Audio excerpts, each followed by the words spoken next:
Em um tempo em que muitos procuram uma fé confortável, sem renúncia e sem conforto, o ensino de Jesus Cristo, descrito em Lucas capítulo 14, versos do 25 ao 34, soa como um chamado direto, profundo e ao mesmo tempo desconcertante.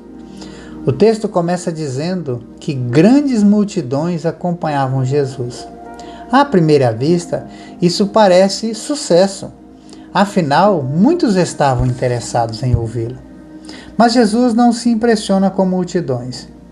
Ele está interessado em discípulos verdadeiros. E então ele diz algo que à primeira leitura pode até chocar. Se alguém vem a mim e não aborrece seu pai, mãe, esposa, filhos e até a própria vida, não pode ser meu discípulo.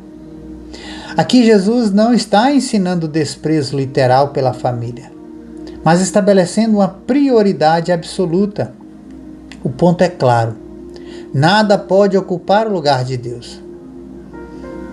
Seguir a Cristo exige um amor tão supremo que qualquer outro amor, em comparação, parece menor.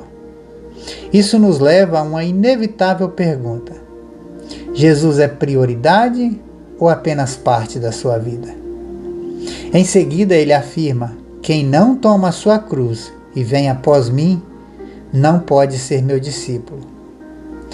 No contexto original, a cruz não era símbolo religioso. Bonito, era instrumento de morte. Ou seja, Jesus está dizendo: seguir a Ele envolvia renúncia, entrega e disposição para morrer para si mesmo. Esse é o coração do discipulado. Mas Jesus não para por aí.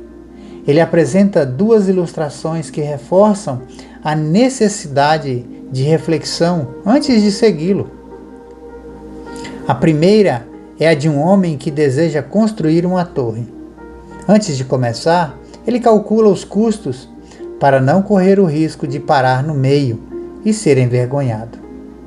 A segunda, de um rei que vai à guerra. Ele avalia se tem condições de enfrentar o inimigo ou se deve buscar paz.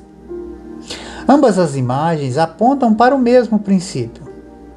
Seguir Jesus não é uma decisão impulsiva, é uma decisão consciente e total. Isso confronta diretamente a superficialidade de muitos que se aproximam da fé apenas por emoção momentânea. E Jesus deixa claro: não basta começar, é preciso estar disposto a continuar. E então ele resume: assim, pois, todo aquele que dentre vós não renuncia a tudo quanto tem, não pode ser meu discípulo. Essa é uma das declarações mais radicais do Evangelho.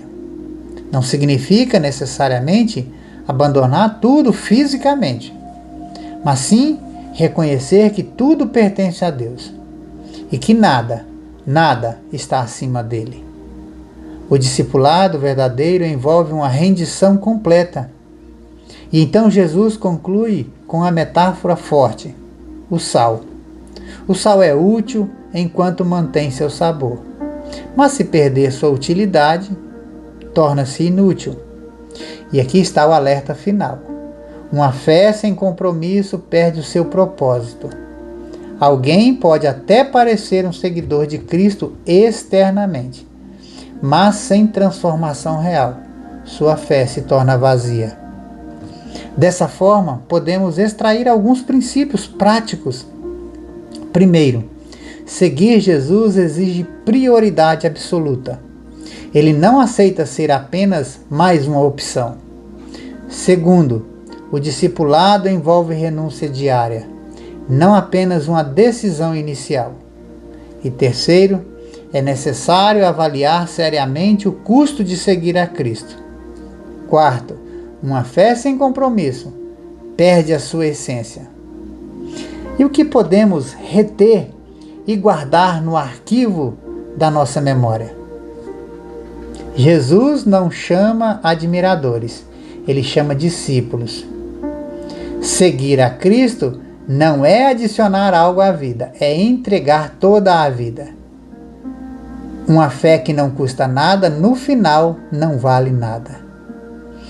Talvez hoje você esteja caminhando próximo de Jesus, como aquela multidão, ouvindo, aprendendo e se interessando.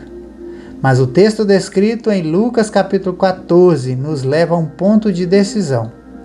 E a pergunta naturalmente surge: você está apenas acompanhando Jesus ou realmente disposto a segui-lo?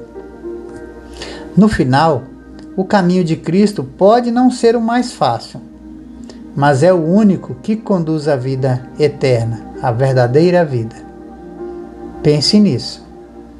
Que Deus te abençoe.